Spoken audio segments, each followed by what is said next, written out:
tutup. Waalaikumsalam. Waalaikumsalam, Pak. Selamat pagi semuanya. Baik. Ya, Bapak pengen izin action dulu ya. Ada Norma, Saya. ada Fakri, Ada, Pak. ada Ricuan, Ada. ada Laura. Ada Pak. Ya.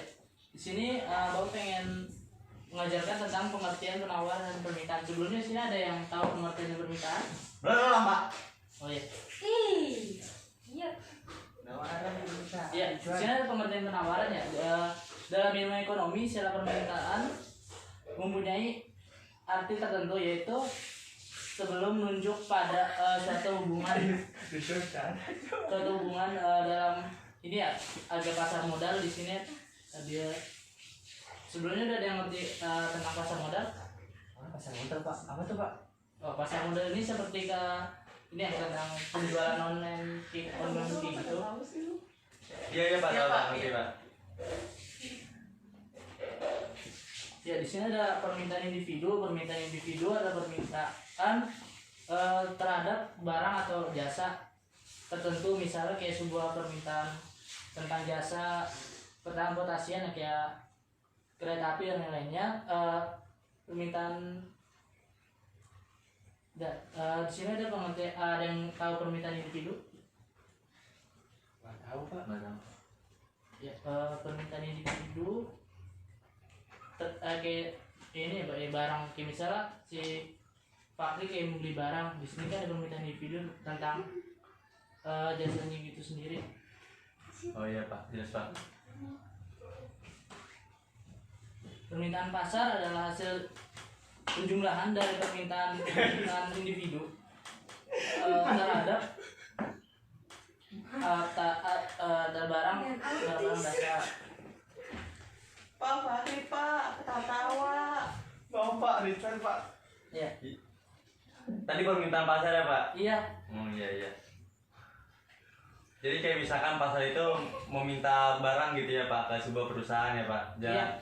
Lalu diimplementasikan ke individu gitu ya, Pak? Iya. Oh iya, Pak. Iya, Pak. Ya. Nah, di sini kayak ada penawaran dari ilmu ekonomi, istilah penawaran adalah supply demand ya. Supply demand mempunyai arti jumlah dari suatu barang tertentu yang mau dijual dan berbagai kemungkinan. Kayak misalnya barang yang mau dijual ini kayak layak atau enggak sih di mata pembeli itu, kayak misalnya kayak penjualan motor sebelum dijual ke konsumen kan dari pabriknya dicek dulu ya layak apa enggaknya. Berarti penawaran dari sisi produsen ya, Pak? Iya, dari produksi juga. Iya. Pak Ricuan aneh. Aduh, Iya, Pak. Iya, Pak. Jelas, Pak. Lanjut, Pak. Ya, untuk penawaran individu atau perorangan individu merupakan penawaran barang dan jasa yang dilakukan seorang produsen atau penjual pada tingkat harga tertentu. Jadi kalau misalnya yang jasa itu kan kayak tentang model transportasi atau jasa-jasa yang ada ya, kayak misal pengiriman paket itu kan menyediakan jasa. Jadi seorang konsumen ini tentang jasa Modal apa? Amputasi. modal transportasi. Oh, Itu kan termasuk transportasi. jatuhnya jasa.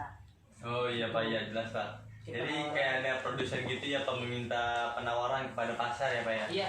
Contohnya bisa berupa barang atau jasa ya, Pak? Iya, Oh, jasa iya, itu iya. kayak yang pengiriman paketnya. Oh iya, jelas, Pak. Jelas, Pak. Ya, untuk faktor-faktor mempengaruhi permintaan dan penawaran.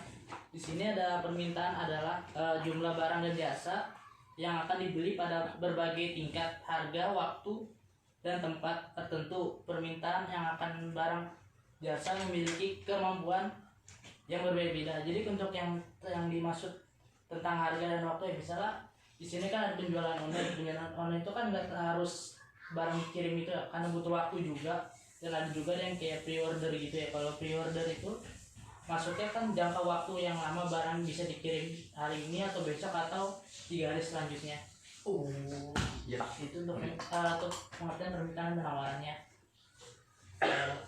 Untuk faktor-faktor mempengaruhi permintaan antara lain harga barang. Jika makin tinggi maka permintaan makin rendah. Begitu sebaliknya, barang-barang rendah maka permintaannya akan barang tersebut makin tinggi. Jadi untuk yang maksudnya barang-barang rendah itu kan dari penjualan emas ya. Emas itu dari rendah terus sampai harganya tinggi karena banyak peminatnya. Kalau misalnya kita jual barang langsung harga tinggi, barang itu tidak langsung bisa laku gitu. Oh, berarti kalau harganya tinggi berarti permintaannya bakal Rendah. sedikit ya, Pak? Iya, karena kan orang melihatnya dari barang kualitasnya. Kalau misal harga mahal tapi kualitasnya buruk, orang itu tidak akan beli barang itu. Oh iya. Emang gitu Pak? Iya, kalau misalnya nih dari Norma kan punya brand. Misalnya Norma punya HP, ya misalnya HP itu mau dijual. Nah tapi si Norma ini misalnya ada kerusakan tapi bilang HP-nya masih ori atau apa, pas yang di konsumennya pas megang kok ini kayak gak sesuai yang di deskripsinya misalnya penjualan gitu. Oh iya, Pak ya. Deskripsi. Kita taunya HP-nya bunyi. Iya. Iya.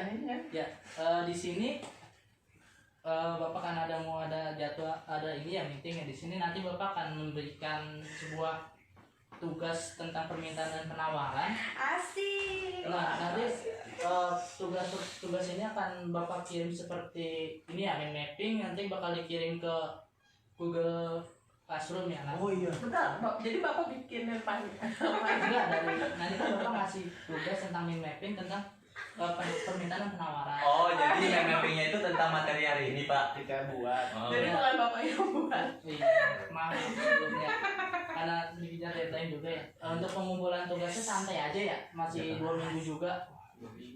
Santai dulu aja, nggak usah terburu-buru lah. Oh, iya. Asik. Jadi mappingnya itu bisa dibikin mana, Pak? Word atau PPT? Untuk mappingnya bisa dikirim, bisa via Word, bisa tulis tangan atau difoto, kirimnya nanti di Google Meet. Di foto kayak gimana Pak? Google. Misalnya nih Norma kan bikin Mapping. mapping di kertas, nah nanti Norma foto langsung kirim di Word. Oh iya. Diuploadnya di Google Meet atau Google Classroom, Pak? Google Classroom. Tadi Bapak bilang Google Meet. Oh salah. Oh iya, Pak. Cuan. Bapak meetingnya udah. Mau meeting. Ya. Ya, sekian dari materi yang Bapak sampaikan. Di sini Bapak pengen kayak mereview tentang pembelajaran hari ini. Untuk di sini ada yang mau kayak bertanya. Ya, Pak. sih, Pak. Ya, baik, silakan. Oh, Oke, iya. Pak. Pencitraan. Ya, di sini ada yang bertanya tentang materi yang sebelumnya dari Ricuan atau Laura atau dari Norma. Materi yang tadi tentang apa Pak? Penawaran dan permintaan. Saya mau nanya, Pak. Perbedaan antara penawaran individu sama permintaan individu, Pak. Penawaran individu dengan Permintaan individu, Pak. permintaan individu. Kalau misalnya permintaan individu sendiri tentang kayak permintaan individu yang kita ini tentang pembelian barang, misalnya kayak pengen beli barang sendiri tentang individu, berarti pembelian tentang sendiri. Kayak tadi penawaran ini kan kayak masuknya barang atau jasa ya. Jadi untuk barang dan jasa ini sendiri untuk pembelian kayak pembelian barang misal kayak lagi yang ngetren nih kayak sepeda atau enggak, kan masuknya kayak penawaran individu. Untuk barang itu untuk diri sendiri gitu. Pak saya mau bantu jawab Pak. Iya, silakan. Richard mau bantu jawab. Iya. Kalau permintaan individu itu kita yang ngebeli ke orang, bener nggak Pak? Oh, jadi kayak misalkan konsumen itu minta gitu ya ke produsen. Misalnya beli gitu. Nah itu permintaan individu. Kalau penawaran individu itu contohnya kayak yang warung itu kan dia kan menawarkan tuh. Oh, Nah iya, itu iya. penawaran individu. Oh iya, jadi kalau penawaran itu ke produsen ke konsumen ya. Iya. Kalau permintaan itu konsumen ke produsen. Iya, benar. Oh, baik, Pak. Mengerti saya. Iya. Ada yang mau bertanya lagi? Lara mau nanya? Orang mau nanya ke Pak, izin kamar mandi. Iya, silakan. Ih, Pak, ini masa gak balik-balik, Pak, ke kamar mandi, Pak. Boker. Ya udah, Pak, udah cukup, Pak. Udah, Pak, Saya jangan mengerti, dibaca. Pak. Ya, karena sudah cukup materi kali ini, Bapak akan mengasih tugas tentang permintaan dan penawaran. Untuk tugas deadline-nya masih lama ya, masih 2 minggu, jadi santai aja untuk ngerjainnya, masih keburu-buru. Untuk tugasnya segini, Bapak kayak punya inisiatif untuk kayak bikin mind mapping ini sendiri tentang permintaan dan penawaran. Nah, untuk tugasnya ini dikirim di Google Classroom ya. Untuk kodenya sendiri 7877 Bentar, Pak. 78 77 77 SER. FL. Ya. Udah. Itu kita tulis tangan atau di Word atau di PPT, Pak? Untuk tugasnya sendiri bisa tulis tangan, nanti di foto kirim di Google ininya. Untuk bisa diketik sendiri nanti tinggal kirim di Google Classroom-nya aja. Oh iya, baik Pak, mengerti Pak. Ya. Sekian dari pembelajaran kali ini. Assalamualaikum warahmatullahi wabarakatuh. Waalaikumsalam warahmatullahi wabarakatuh. Terima kasih, Pak. Ya. Ini Pak yang mau